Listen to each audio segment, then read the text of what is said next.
Le président camerounais, M. Paul Biya, vient de donner son feu vert, donc son autorisation au ministre des Finances, M. Louis-Paul Motazé, de s'endetter sur les marchés financiers à hauteur de 930 milliards de francs CFA. Et dans cette vidéo, on va comprendre pourquoi le chef de l'État décide de s'endetter à l'approche des élections comme ça, et surtout, c'est quoi les impacts sur l'économie camerounaise. Avant de te donner tous les détails, tu dois absolument t'abonner sur AfroEco pour ne rien manquer de l'actualité économique africaine. Donc, comme vous pouvez le voir ici, les 930 milliards de francs CFA vont servir en fait au financement comme ça du développement donc des projets structurants et ainsi que le remboursement, donc l'apurement de la dette de l'État, donc la dette camerounaise.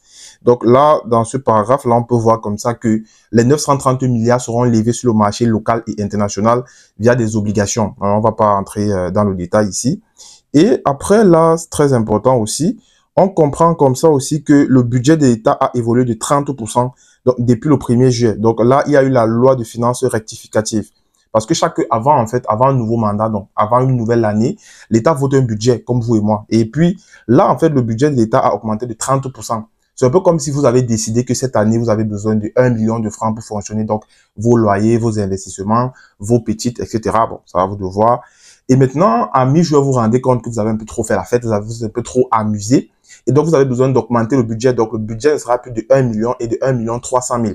Donc, c'est un peu ça, la situation au Cameroun. Mais là, on parle de plusieurs milliards. Donc là, on parle de 2000, comme vous pouvez le voir là, 2326 milliards de francs CFA. Donc, pour faire simple, cet argent va principalement servir à rembourser la dette de l'État. Puisque dans le décret, il n'y a pas mentionné un projet spécifique. Et à l'approche des élections, je ne pense pas qu'il y ait un projet qui va être réalisé là rapidement. Pour comprendre l'impact sur l'économie camerounaise, vous devez comprendre comment fonctionne une obligation d'État. Donc, comment fonctionne la dette de l'État. Donc, de manière très simple, on va supposer que l'État emprunte 1000 milliards, donc un crédit de 1000 milliards, sur une période, on va dire, de 10 ans. Voilà, comme ça, 10 ans. Avec un taux d'intérêt, donc un taux de 10%. Bon, là, c'est un exemple assez simpliste puisqu'on peut aller à plus de 10%. Eh bien, ce qui va se passer, c'est quoi? C'est que, bon, déjà, 10% de 1000 milliards, c'est simplement 100 milliards. Donc, chaque année, l'État va rembourser 100 milliards. Ça veut dire que chaque année, l'État rembourse uniquement les intérêts. Donc, en première année, l'État rembourse 100 milliards. Deuxième année, rembourse 100 milliards. Il va rembourser comme ça pendant 10 ans uniquement les intérêts de la dette, donc les 100 milliards. Ensuite, à la fin des 10 ans, l'État va donc comme ça rembourser les 1000 milliards.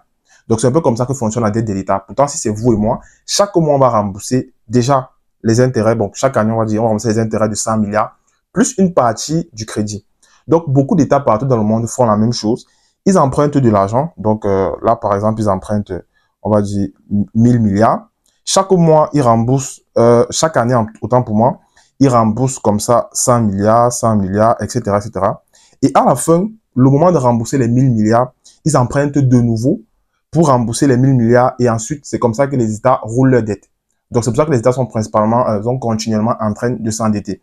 Mais le problème est à quel niveau? Le problème vient lorsqu'on n'investit pas en tout cas l'argent qui a été emprunté. Par exemple, imaginons que là, vous empruntez à 10%, voilà, ok. Et puis, vous réalisez un projet qui vous rapporte 20% par an. Par exemple, vous construisez, je sais pas moi, une autoroute avec péage, et puis voilà, le projet est estimé à 20% par an. Imaginons que vous avez investi dans une autoroute et vous avez 20% d'intérêt par an. Donc, pour faire simple, là, chaque année, donc sur les 1000 milliards que vous avez investis, vous gagnez 200 milliards. Et puis, chaque année, vous devez verser comme ça à vos bailleurs de fonds nationaux et internationaux 100 milliards. Vous voyez que là, il n'y a pas de problème, puisque en réalité, chaque mois, vous gagnez comme ça, chaque année, autant pour moi, vous gagnez comme ça 100 milliards de francs. Et puis, vous pouvez le gagner comme ça chaque mois. Bon, chaque année, autant pour moi, jusqu'à la maturité. Et à la maturité, vous pouvez encore emprunter. Donc, le problème ne vient pas en fait de l'endettement. Donc, le fait d'emprunter 1000 milliards, en soi, n'a pas d'incidence sur l'économie camerounaise. Mais le problème, c'est qu'est-ce qu'on va faire avec cet argent? Puisque si cet argent est investi dans des projets structurants, bah, le Cameroun va être gagnant. Mais si cet argent est là uniquement pour financer la dette, uniquement pour, par exemple, bon, pour les charges de l'État, donc peut-être les salaires, etc. Là, en fait, le Cameroun va s'endetter davantage et ce sera très mauvais pour l'économie camerounaise. Notamment, les notes internationales vont baisser. Et comme ça, si le Cameroun peut se retrouver dans les cas extrêmes en défaut de paiement. Donc, c'est tout pour cette vidéo. Dans l'espace commentaire, dis-moi qu'est-ce que tu penses de cet emprunt-là à l'approche des élections présidentielles. Et si tu as appris aujourd'hui, like, partage et surtout abonne-toi.